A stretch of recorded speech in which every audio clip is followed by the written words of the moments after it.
La légende de Persée est une des plus connues de la mythologie grecque. Si certaines légendes sont purement et simplement de la fiction, certaines sont-elles inspirées de faits bien réels. Et c'est le cas pour Persée. Je vous invite à aller regarder cette vidéo avant de regarder celle-ci pour être bien au fait de toute la légende de ce héros. Pour commencer, Persée n'a rien d'un demi-dieu.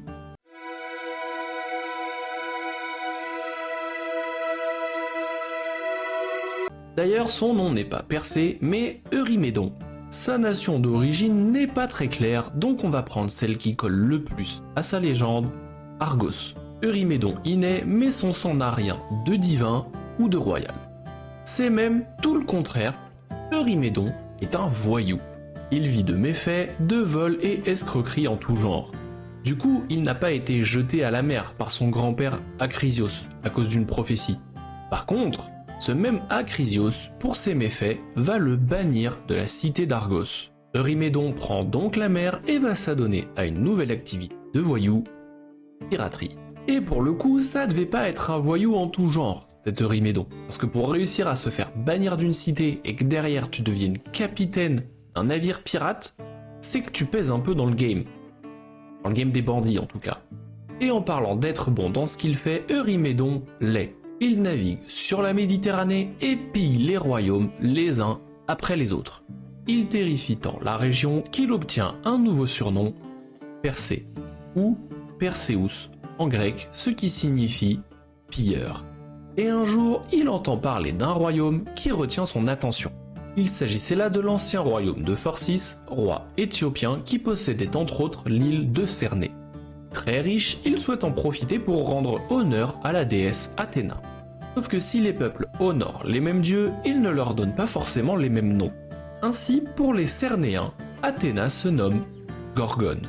Phorcys initie alors la construction d'une magnifique statue en or de la déesse. Cependant, il va rejoindre les enfers alors que l'œuvre n'est pas encore terminée. Il laisse son royaume à ses trois filles, Sténo, Euryalée et Méduse. Les trois femmes décident de ne pas prendre de mari et de se séparer le royaume. Chacune récupère une île et la gouverne. Elles s'accordent pour terminer la construction de la statue mais ne souhaitent pas la laisser enfermée dans un temple. Elle est donc mobile et les trois sœurs se la partagent et transmettent régulièrement les unes aux autres. Leur défunt père Phorcys avait un ami dont on ne connaît pas le nom qui surveillait ses affaires et son commerce afin de faire prospérer le royaume. Et exactement pour cette tâche, les trois filles décident de l'engager. Et c'est de ce royaume, ses richesses, dont Persée a entendu parler. Vous l'aurez probablement compris, la légende crée deux groupes de sœurs distincts pour une seule et même fratrie. Le nom Gorgone vient évidemment du nom de la statue, en référence à la déesse. L'origine du nom des Grés est lui un peu plus floue, peut-être est-il simplement un vieux dérivé du nom de l'île de Cernée. L'œil que se partagent les Grés dans la légende n'est nul autre que l'ami de Phorcys, tandis que la dent est la statue en or.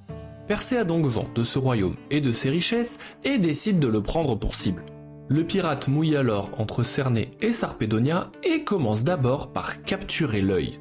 Très au courant des affaires du royaume, Persée le menace afin qu'il lui révèle l'emplacement de ses trésors. Intelligent, l'œil lui révèle que le seul trésor que possède le royaume est une statue en or, la Gorgone. Inquiète de n'avoir aucune nouvelle de l'œil, les trois souveraines se rassemblent. Et c'est alors qu'elles reçoivent un message de Persée. Il leur indique que l'œil est son otage et que si elles veulent le revoir vivant, elles doivent lui indiquer où se situe la Gorgone. Méduse refuse catégoriquement de céder face au chantage du pirate. Mais ce n'est pas le cas de ses sœurs. Sténo et Euryalée cèdent l'information de la position de la statue en or, Persée. Ce dernier a beau être un pirate, il tient sa parole. Envers Sténo et Euryalée du moins. Il leur rend l'œil vivant, mais pour avoir osé lui tenir tête, il tue Méduse. Il s'empare alors de la Gorgone et prend le large. La statue est si belle que Persée la décapite. Il place la tête à la proue de son navire qu'il décide par la même occasion de renommer la Gorgone. Le pirate repart alors à ses méfaits qui le mènent jusqu'à Séryphos. Il menace les habitants de les tuer si ceux-ci ne lui remettent pas tout leur argent. Les locaux demandent alors à Persée un peu de temps afin de pouvoir rassembler leurs richesses. Persée accède à leur demande. Sauf que les habitants de Seriphos n'ont aucunement l'intention de céder quoi que ce soit aux pirates. Ils rassemblent des pierres hautes comme des hommes et les disposent dans l'agora. Ils prennent ensuite discrètement la fuite et quittent tous l'île. À son retour, Persée ne trouve aucun habitant, seulement des pierres. Le capitaine, qui s'est bien fait avoir, compte tout de même profiter de cette situation. Pour ses prochains pillages, il déclarera à toutes les victimes qui ne veulent pas se soumettre: Prenez garde qu'il ne vous arrive ce qui est arrivé aux habitants de Seriphos. Pour avoir regardé la tête de la Gorgone, ils sont devenus des pierres. Cette histoire reste à prendre avec des pincettes, la véracité de tous les faits n'étant pas avérée. Elle reste néanmoins beaucoup plus plausible que la légende du héros demi-dieu. Je n'ai pas forcément fait tous les points de rapprochement entre cette histoire et la légende, mais vous avez dû voir, il y en a beaucoup. Et d'un point de vue personnel, je trouve ça très intéressant de voir comment à partir de cette histoire, elle a pu être modifiée de façon à arriver à la légende qu'on connaît aujourd'hui. J'espère que cette légende qui tient un peu plus de la réalité que les autres vous aura plu.